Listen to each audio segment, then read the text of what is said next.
Hello everyone, welcome to my channel. तो मैं आगे का पार्ट शुरू करती हूँ। तो हमें क्लासरूम में दिखाया जाता है, एक बॉय रहता है जो मिरर से अपने आप को देखता रहता है, बालों को ठीक करता रहता है। बट वो एक्चुअली में अपने बालों को नहीं, किसी लड़की को एकदम अजीब तरीके से देखता रहता है, मिसट्रीट करता रहता है। और वो गर्ल बहुत ही खूबसूरत रहती है।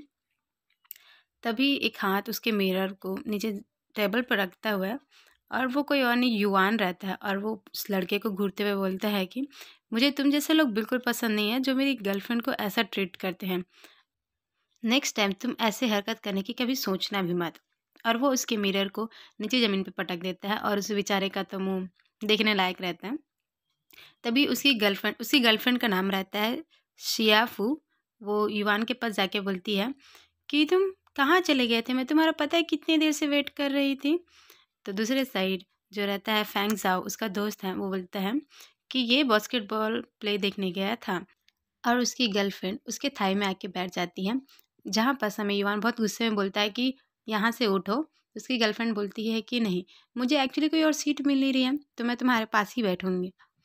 तो फैंग जाओ रहता है, वो बहुत स्माइल करके बोलता है कि ओ कम ऑन, तुम मेरे सीट में आके बैठ सकते हो। बहुत ही प्यार से अप्रोच करता रहता है। बट उसकी गर्लफ्रेंड बहुत गुस्से में बोलती है कि तुमसे कोई मतलब नहीं है मेरा, और उसको घूरते रहते हैं। तो हमारा फैंग जाओ रहता है, वो डर के बोलता है कि मुझे क्या करना, तुम दोनों का आपसी का मामला है, और वहाँ से चला जाता है, मतलब दूर हट जाता है। तो यान बोलता है कि तुम यहाँ से हटो।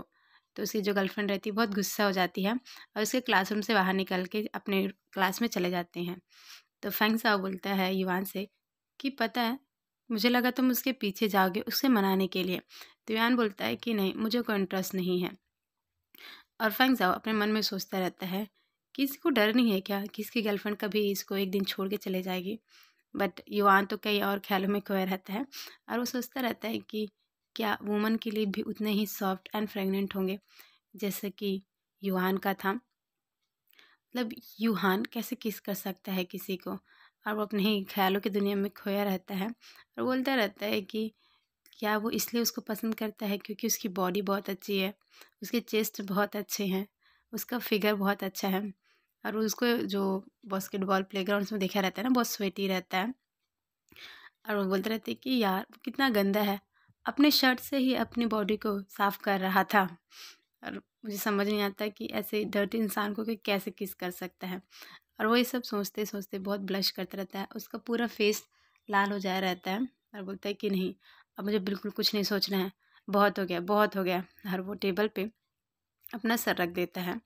तभी उसका फ्रेंड रहता है फैंग जाओ, कुछ देर बाद बोलता है कि लियो ली ने कहा है कि हम लोग एक पार्टी में जाएंगे आज बार में, तो तुम अपनी गर्लफ्रेंड है सियाफू को ज़रूर अपने साथ लाना, ठीक है। तो युआन बोलता है कि नहीं, मुझे कोई इंटरेस्ट नहीं है, मैं उसको नहीं लेके जाऊँगा। बट क्या, फैंग जाओ तो उसको कन्विंस करता रहता है कि यार तू ऐसा क्यों कर रहा है, तुम्हारी गर्लफ्रेंड है, तुमको नहीं लगता वो कितनी प्रीटी है, कितनी सुंदर है। कोई और रहता है तो उसके प्यार में पागल हो जाता है, पर एक तू है, उसको बहुत, मतलब क्या बोलना चाहिए, मस्का लगा रहा है कि वही तू उसको लेकर आ। और बोलता रहता है कि प्लीज़ तू उसको लेकर आना, ठीक है। और वो अपने फ्रेंड्स को मैसेज कर देता है कि हाँ, लिटिल प्रिंस हमारा ज़रूर आएगा, और वो भी अपनी गर्लफ्रेंड को साथ लेके आएगा। तो उसके और आरामी दोस्त बोलते रहते हैं कि यार वो तो क्लास 10 में है ना, तो उसकी जो क्लासमेट है बहुत खूबसूरत है, तो उसकी जो फ्रेंड है ना उसको भी अप्रोच करने बोलना है कि वो लोग भी आ जाए। तो फैंगजा बोलता है कि ठीक है। और वो उसको देखे बिना ही बोलता है कि मैंने सबको बता दिया है कि तुम ना अपनी गर्लफ्रेंड को लेके आ रहे हो, ठीक है। तो वो जैसे ही देखता है तो वहाँ पर सिवान नहीं रहता है, वो खाली रहता है टेबल। और हमें दिखाया जाता है कि क्लास 10 में जहाँ पर उसकी गर्लफ्रेंड का अलग क्लास है वहीं गया है। तो उसकी फ्रेंड आके बोलती है सियालू को कि पता है तुम्हारा बॉयफ्रेंड बाहर तुम्हारा इंतज़ार कर रहा है। तो क्या सैफ वो एकदम बहुत खुश हो जाती है और बोलती रहती है मन में ही कि अच्छा तो माफ़ी मांगने आ गया, मैं उसको ऐसे ही थोड़ी ना माफ़ कर दूँगी। वैसे भी वो इतना लेट से मांगने आया है, तो मैं उसको ईज़िली माफ़ नहीं करूँगी। मैं भी थोड़ा भाव खाऊँगी और ना एटीट्यूड दिखाऊँगी। पर वो देखती है कि वो उसके पास ना जाके उसका जो क्लासमेट रहता है रेन्यू के पास चला जाता है। और रेन्यू वही लड़का रहता है जो यू हान को किस किया रहता है टेरेस में, उसके पास जाके खड़ा हो जाता है। तो रेन्यू बहुत स्माइल करके एकदम प्यार से पूछता है कि आपको कुछ चाहिए क्या, आपको कुछ मदद चाहिए। तो युआन उसको घूरता रहता है और देखता रहता है, इसका नाम भी ब्यूटीफुल है और ये खुद भी कितना ब्यूटीफुल है, और इन दोनों का नाम कितना मैच होता है, यूहान और रेन यू। ओह! ये मैं क्या सोच रहा हूँ, ये किस टाइप का कॉम्बिनेशन है? बिल्कुल नहीं, ये कोई कॉम्बिनेशन अच्छा नहीं है। और वो मन में सोचता रहता है कि मैं इस क्लास में आया क्यों हूँ और मैं इसके पास क्यों आया हूँ। तभी उसकी गर्लफ्रेंड प्यार से नहीं बुलाती है, बहुत गुस्से से बुलाती है कि लुओ लिन यूहान। तो युआन को थोड़ा सा होश आ जाता है कि हाँ हाँ, मैं तो अपनी गर्लफ्रेंड से मिलने आया था, उसको मनाने आया था। और फिर वो एक लॉलीपॉप को रैपर नहीं खुला रहता है, उसको वो दिखाता है। तो उसकी गर्लफ्रेंड बहुत शाय करके एकदम खुश होकर बोलती है कि एक्चुअली मुझे ये नहीं चाहिए। तो भी क्या, इवान उसके रैपर को खोल के उसके डायरेक्टली मुंह में डाल देता है।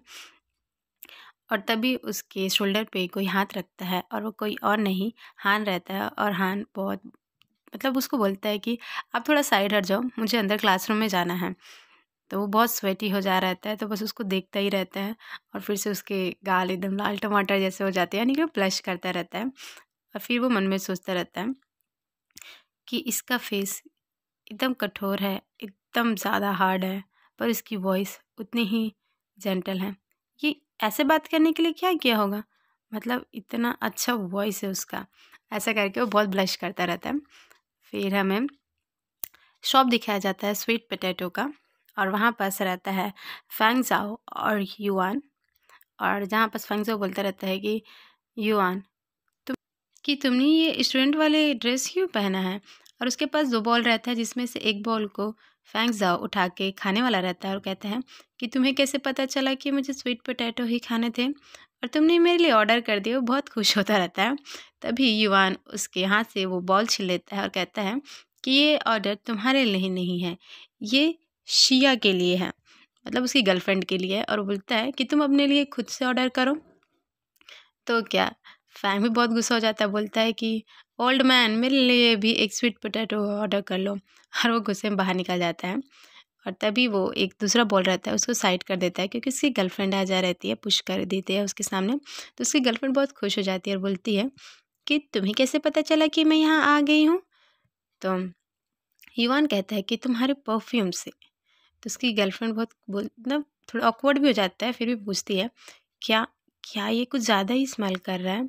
और युवान कहता है कि नहीं, इसका स्मेल ठीक है, बट वो मन में सोचता रहता है कि बिल्कुल भी अच्छा नहीं है, ऐसा लग रहा है कि मैं और बीमार होते जा रहा हूँ। और फिर वो हान को इमेजिन करता है, जब वो क्लासरूम में एंटर किया रहता तब, कि हान की बॉडी का जो स्मेल था वो कुछ अच्छा था, मतलब कुछ यूनिक था।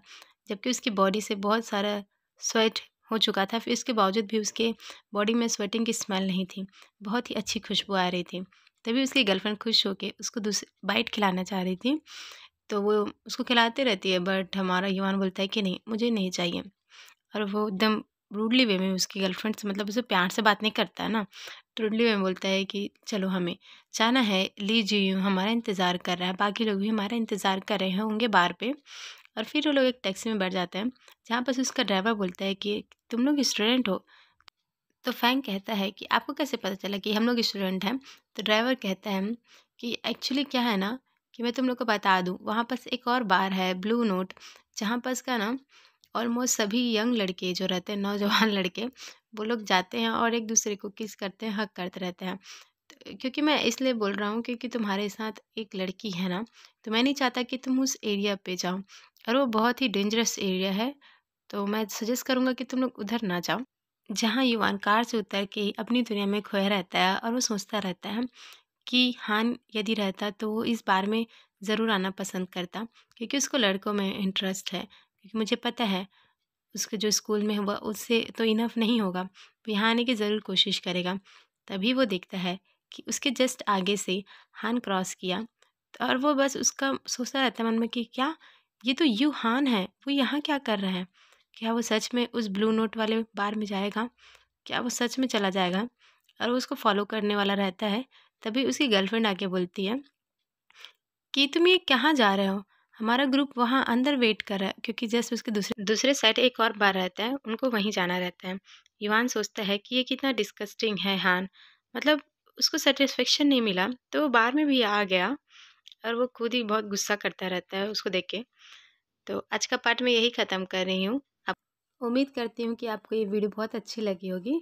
यदि आप मेरे चैनल पे न्यू हैं और यदि आपने अभी तक चैनल को सब्सक्राइब नहीं किया है तो आप मेरे चैनल को ज़रूर सब्सक्राइब करें और बेल आइकन ज़रूर प्रेस करें। Thank you, bye bye.